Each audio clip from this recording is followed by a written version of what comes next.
हम पहुँचे हैं बागजाला। जैसे कि मेरे पीछे आप देख सकते हैं कि यहाँ पे टेंट लगा है और अखिल भारतीय किसान महासभा बागजाला जिला नैनीताल के नेतृत्व में ये धरना प्रदर्शन चल रहा है। कम से कम यहाँ 24वां दिन है आज इस धरने को चलते हुए। और यहाँ पे देखते हैं कि यहाँ की क्या समस्या है, क्या परेशानियाँ हैं, आखिर क्यों ये धरना इतना लंबा चल रहा है और अब तक शासन प्रशासन ने इस पे ध्यान क्यों नहीं दिया और किस कारण से अभी तक शासन प्रशासन यहाँ के लोगों को नज़रअंदाज कर रहा है। इस विषय में थोड़ी जानकारी लेते हैं, अंदर देखते हैं क्या क्या चल रहा है, क्या हो रहा है और किस विषय में। श्रमिक मजदूर मतलब हमारी मेहनत से ये चलता है, बिना मेहनत के देश नहीं चलता। तो इसलिए हम कह रहे हैं उस मेहनत में चलाने वाले आप और अगर किसी भी आदमी को हम कहेंगे ये आगे बस ठीक है, उसके लिए उसके पीछे चल दिए। कल हम अगर निकालना चाहते हैं रैली, हम रैली ले जाएंगे तो रैली में निर्देशन कौन करेगा बताओ? कौन उसको नेतृत्व देगा? कौन देगा भाई? कौन देगा? मतलब उसमें कौन देगा ये बताइए। आपके जो लीडर्स हैं जो आपने चुने हैं वो देंगे या कोई भी आ जाएगा वो दे देगा? तो इसलिए जो लोग यहाँ चला रहे हैं, जो किसानों का राष्ट्रीय आंदोलन आपने देखा जब 26 जनवरी को जब एक जुलूस किया गया कि उन्होंने कहा हम ट्रैक्टर के बाहर हम लोग चक्कर लगाएंगे तय था, मगर उसके बावजूद इस मोदी सरकार ने जो इस देश को पूरा का पूरा गुलाम बनाने में आता है, जो हिंदू और मुसलमान के बीच नफरत फैला करके हम लोग का घर लूटना चाहती है और हम लोगों को क्या मार देना चाहती है, बर्बाद कर देना चाहती है, उसके मनसूबे थे उनके लोगों ने आपके रास्ते को उधर का रास्ता बंद कर दिया खुद और जो है उनको डाल दिया। उसके बाद जब हमारे लीडर पहुंचे तब तक, क्योंकि उसके बीच में पहुंचे थे वो लोग जो लोग वहाँ लीडरशिप कर रहे थे, उस लीडरशिप में कुछ लोग आगे बांटने वाले क्योंकि देश की आजादी का इतिहास भी है।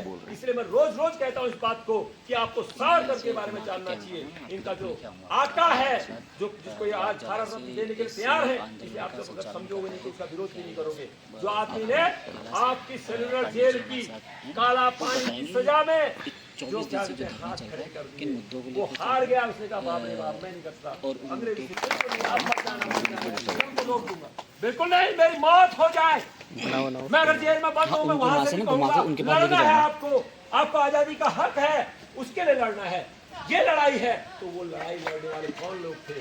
तो वो ये पूरे के पूरे अंग्रेजों के मुखबिर थे। ये बात आपको जाननी चाहिए, ये जानना जरूरी है। जैसे महात्मा गांधी को आप सब लोग जानते हैं कि महात्मा गांधी देश के एक हीरो के रूप में पूरी दुनिया में महात्मा गांधी के बारे में, महात्मा गांधी के जो स्टेचू है, महात्मा गांधी जो फोटो है दुनिया के अंदर नहीं। इसीलिए ये मोदी जो है जब बाहर जाते हैं तब कहते हैं मैं गांधी के देश से आया हूँ, सावरकर और गॉडसे के देश से नहीं कहते। और यहाँ गॉडसे इनका हीरो होता है। गॉडसे कौन था? मैंने कई बार कहा है, आप लोगों को पता है गॉडसे कौन था? कौन था गॉडसे? गॉडसे जो है इनका आरएसएस का, ये हिंदू सभा जो बनी है, जो हम हिंदुओं के ठेकेदार बने हुए हैं, इनका जो है क्या है, इनका प्रेरणा का स्रोत है, इनका आइकॉन है, प्रेरणा का स्रोत, उससे प्रेरणा लेते हैं। वो कौन था?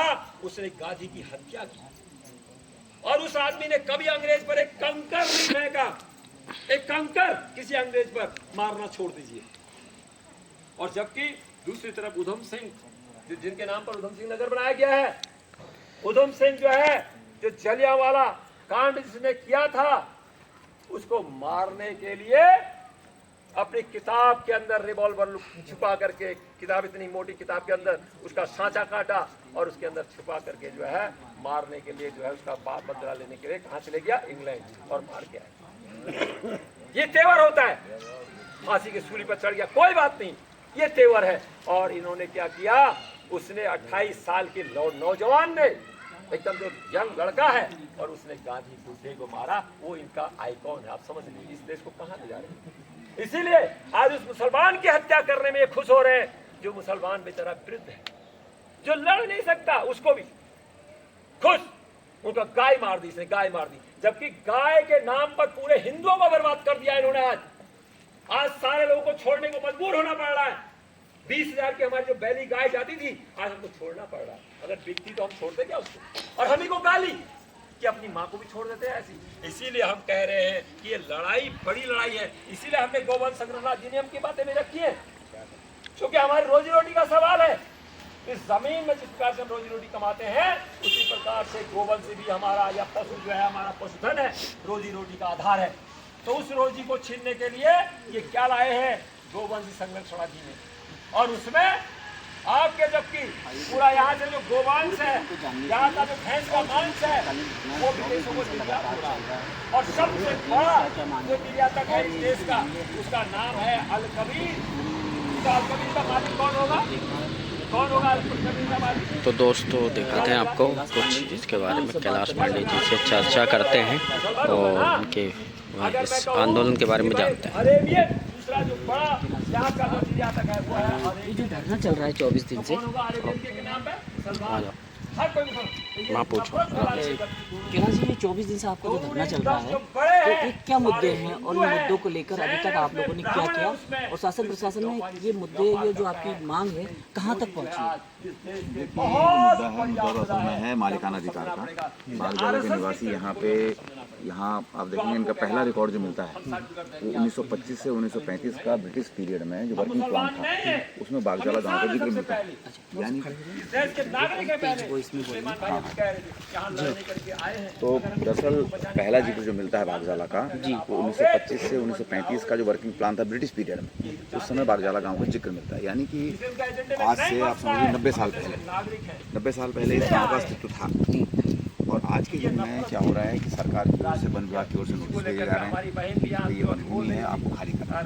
अच्छा, इसकी एक ऐतिहासिक तथ्य एक और भी है इसमें। उत्तर प्रदेश जब सरकार थी 1978 में, यहाँ के लोगों को पट्टे दिए गए 90 साल के, और हर 30 साल में उनका नवीनीकरण होना था। 2008 में जब नवीनीकरण के लिए लोग गए तो उस समय वन विभाग ने पट्टे जमा करा लिए, और उस समय सरकार द्वारा ये कहा गया कि आपका राजस्व गाँव बन रहा है, आपको पट्टों में नवीनीकरण की जरूरत नहीं है, जमीन आपके नाम पे हो जाएगी। तो ये एक बात कही गई, सब लोगों ने अपने पट्टे जमा कर दिए।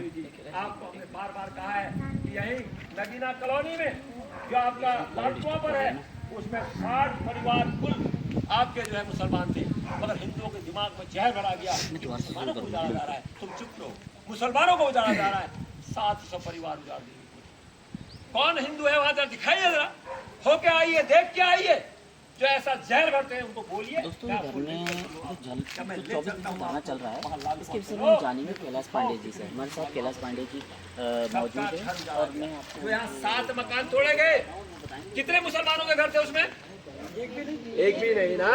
तो यही साजिश है, इस साजिश को समझो। आपको हिंदू मुसलमान बनाना है, आपको किसान नहीं बनने देना है, आपको हिंदू मुसलमान बनाना है, आपको पशुपालक नहीं बनना देना है, आपके पशु को छीन लेना है गोरक्षा के नाम पर, और गायों से बेदखल कर देना है। और वो किसको देना है? अपने आकाओं को, बड़े बड़े स्लॉटर हाउस को और बड़े बड़े अडानी और अंबानी को इस जमीन को और पशुधन को देना है, ताकि आने वाले भविष्य में हमारी आने वाली पीढ़ियां याचक की भूमिका में उन पर आगे हाथ। तो यही बात अगर हम समझें तो निश्चित मानिए कि हम जीतेंगे। और ये जो नहीं समझ पा रहे वो भी समझेंगे, क्योंकि हमने कभी यहाँ पर नहीं कहा आज तक कि जो लोग हमारे साथ नहीं आ रहे हैं कि हम उनके खिलाफ हैं, उनकी जमीन के खिलाफ हैं। बिल्कुल सबका होगा। पर हेमा जी एक बात और कह रही थी उस टाइम, भाई जिस दिन अगर इसकी लड़ाई को हम जीतेंगे तो उस दिन वो लोग क्या उनको लगेगा, कैसा लगेगा? जमीन तो उनकी भी होगी, क्या उनको उस टाइम शर्म नहीं आएगी? भाई इस लड़ाई में तो हमको भी होना चाहिए था, नहीं लगेगा क्या? तो इसीलिए हम कह रहे हैं उनको आना चाहिए, भाई लड़ना चाहिए। तो कहते हैं ना, मेहनत की कमाई में बरकत होती है, मेहनत का खाने में वो हजम भी होता है, बढ़िया होता है। तो ये लड़ना आज देश बचाने के लिए है। सुलेमान भाई हमको कह रहे थे कि ये जो आए हैं आनंद नेगी और कैलाश पांडे, निश्चित भाई हमारा तो एक ही जगह नहीं है यहाँ। हम क्यों आए हैं यहाँ? हम इस देश के नागरिक हैं। आपका उत्पीड़न कहीं भी हो रहा है देश में, किसी भी कोने में उत्पीड़न हो रहा है, किसी भी कोने में अगर अन्याय हो रहा है, मैं इस देश का नागरिक हूँ। हम सब लोग इस देश के नागरिक हैं। हमारा काम है आवाज उठाना। जो भी गलत होगा, जहाँ भी गलत होगा, हम उसके खिलाफ लड़ेंगे, क्योंकि देश हमारा है, नागरिकों का है। नागरिकों से देश बनता है। इस देश के जो आका बने हैं, जो राजा बनना चाहते हैं, क्योंकि रानी के पेट से जो बेटा होता था राजा, आज उसका जमाना नहीं है। इसीलिए हमने जो राजा जो बनाने की बात है, हम राजा नहीं बनाते, अपने प्रति जो है जिम्मेदार को बनाते हैं। जैसे हम अपने बेटे को पालते पोसते हैं, अगर बाद में यदि वो हमारे प्रति लापरवाही करे, हमको अगर नहीं दे, तो हम जमीन से उसको बेदखल करते हैं कि नहीं करते। तो वही बात है, इस सरकार को हमने बनाया है आज, इसीलिए इसको बेदखल करने का हक हमारे पास है, सब लोग जानते हैं। इसीलिए ये लड़ाई को लोगों में ले जाइए, बहस करिए। लोग नहीं आ रहे, निराश मत होइए, आप सब लोग ताकतवर लोग हैं। क्या अगर इतने लोग, आप कम लोग हो, मान लिया इसको, जब हम समझ रहे हैं कम लोग, तो अगर आप कम लोग हैं, मुझे बताइए अभी बुलडोजर आ जाए किसी के घर को गिराने के लिए, जो नहीं आ रहा है उसके घर को गिराने के लिए आ जाए, तो क्या आप लड़ोगे कि नहीं लड़ोगे? लड़ेंगे। क्या बुलडोजर के आगे आओगे कि नहीं आओगे? लड़ेंगे, लड़ेंगे। तो इससे बड़ी ताकत क्या हो सकती है? आपके अंदर जिद है, यही जिद ने देश को आजाद किया है, इसी जिद ने देश को आजाद किया।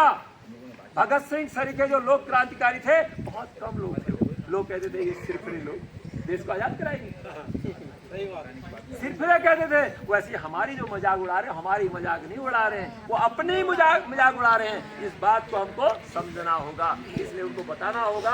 हेमा बहन ने जो हमारी बातचीत रखी कि अगर कल हम इस लड़ाई को जीतते हैं तो उनको कैसा लगेगा, ये जरूर उनको कहना चाहिए। इसलिए आपको आना चाहिए, लड़ाई आपकी भी है, हम आपके मकान की भी बात कर रहे हैं, हम आपके जमीन की भी बात कर रहे हैं। और यहाँ एक बात जरूर मैं कहना चाहूंगा, उस बात को सबको समझना चाहिए, जो हमारे यहाँ पट्टे धारक नहीं है, जिनको बरगलाने में लगे हैं, जो पट्टा धारक बने हुए हैं, वो मुकालते में हैं, क्योंकि कल तक उनका पट्टा था 2008 से पहले, कल तक वो बता सकते थे, ऐसे बेवकूफ आपको बना सकते थे, क्योंकि उनका हक था उसमें। 2008 में यदि किसी का पट्टा अगर उसका नवीनीकरण नहीं हुआ है, ये खुलेआम हम कह रहे हैं, तो उसका नहीं हुआ है तो 1 महीने का उसमें टाइम होता है, वो भी निरस्त हो चुका है, वो भी हमारे जैसे हो गए हैं, तो हमारे जैसे हो गए हैं। इसीलिए हम कह रहे हैं कि उनको मिल करके आना चाहिए, मगर वो मुकालते में हैं, वो कह रहे हैं कि हमारे नाम पर पट्टा है, तो कल को जो बिगड़ पट्टे वाले अगर चले जाएंगे, उस जमीन को तो दोबारा से वो बेचने का एक सपना देख रहे हैं, तो उस सपने को वो लोग न पालें, इस बात को खुला कहें। और जो लोग खरीदे हुए हैं उनको बोले कि आपको लड़ना होगा, क्योंकि ये जमीनों से बेदखल करने की साजिश है, इसलिए उनकी बात में वाहनों के साथ जाकर हल्द्वानी की सड़कों में मार्च करते हुए प्रशासनिक अधिकारियों का घेराव करने हम लोग जाएंगे, है ना। और फिर भी नहीं वो किया तो फिर हम लोग उसको अनिश्चितकालीन अनशन में परामर्श अनशन की तरफ भी ले जाने को बाध्य हैं। आए हुए लोग हैं, उनको साफ साफ बताना है कि ये